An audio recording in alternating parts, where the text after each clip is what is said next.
Rain dripped from the edge of the high-rise balcony, the city pulsing below with a rhythm that matched her heartbeat. Elena Moreau, art curator by day and secret collector by night, had always kept her world neat, polished, and touchable until the night he walked in. He wasn't supposed to be there. The gallery had been closed for hours. But the man stood in front of her newest exhibit, hands in his pockets, watching the painting like it had whispered his name. Beautiful, though not as captivating as the woman who owns it. She should have called security. Instead, she stepped closer. Something about him felt familiar, the faint scar near his jaw.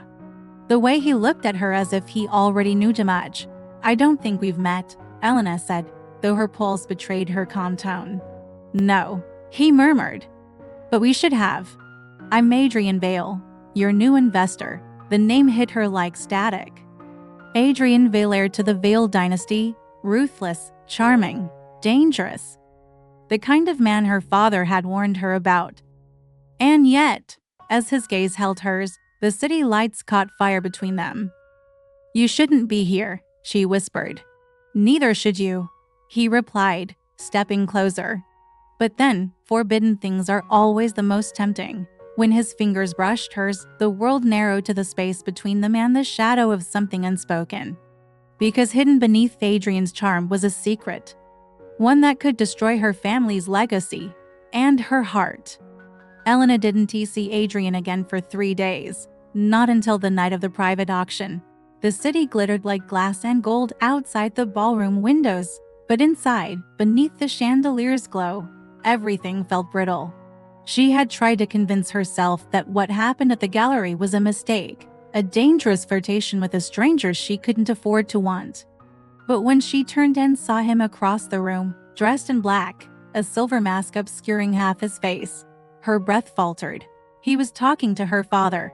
Her pulse stuttered, "Not him, not here." She tried to look away, but Adrian's gaze found her through the crowd. Sharp, knowing, the same quiet fire that had haunted her dreams. When he smiled, it was like a secret passed between them. "Elena," her assistant whispered, "you're staring." She blinked, pretending to study the bidding list.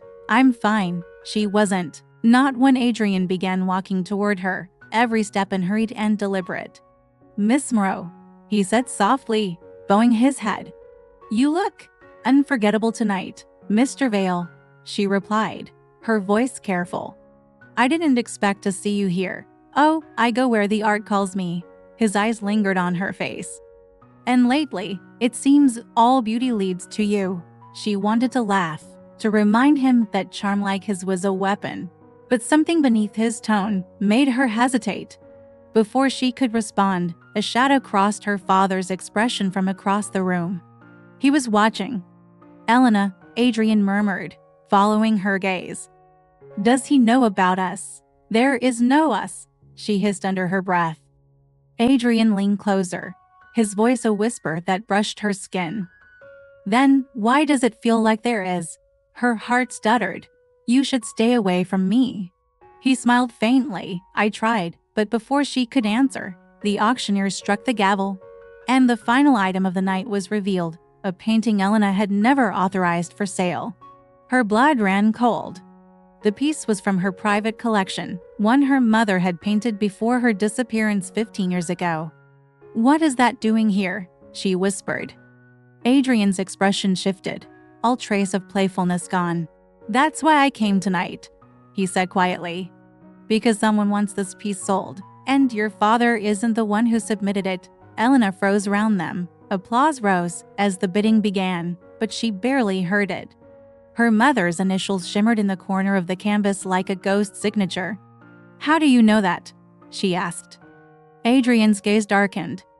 "Because the person who delivered it to the auction was using your name." The night after the auction, Elena couldn't sleep.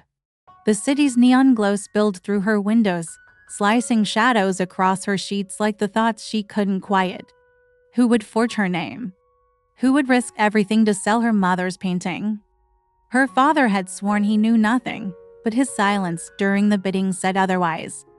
And Adrian, she couldn't decide if he'd come to protect her or to play her. When her doorbell rang at midnight, she knew it was him before she even checked. Adrian stood in the hall, rain dripping from his hair, the edges of his shirt damp.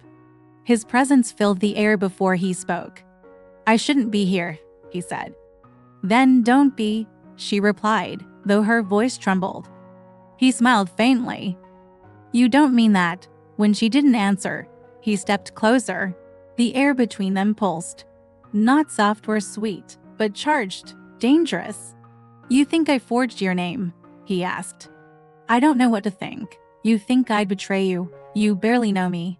He looked at her for a long moment. Maybe that's the problem. Her pulse kicked as his gaze dropped to her lips, then lifted again, dark with restraint. "Don't," she whispered. "Don't what?" "Don't make this harder." He leaned in, close enough that she could smell rain and cedar. "It's already hard." Something inside her cracked. Fear, longing, the weight of everything she'd buried. When he brushed a strand of hair from her cheek, she didn't pull away. Then her phone buzzed. A single message from an unknown number. "He's lying. Check the warehouse on Pier 9. Adrian's eyes flicked to the screen. "What is it?" She hesitated. "Nothing." But her hesitation gave her away. He reached for her hand, gentle but insistent. "Elena, tell me." She pulled back. "I can't. Not until I know who I can trust." His jaw tightened. "After everything I've risked for you, for me," she cut in. "Or for whatever you're after." The words hit him like a blade. "You think this is a game. I think you're good at pretending." For a moment, they just stood there, thunder rolling somewhere in the distance, their anger tingled with something neither wanted to name. Then Adrian turned toward the door. "If you won't trust me," he said quietly, "at least promise you won't go alone." But when the door closed behind him, she already knew she wouldn't keep that promise, because whatever waited for her at Pier 9 might be the key to everything. Her mother's disappearance, the forged signature, and the truth about Adrian Vale. And part of her needed to know whether he was the man who had saved her.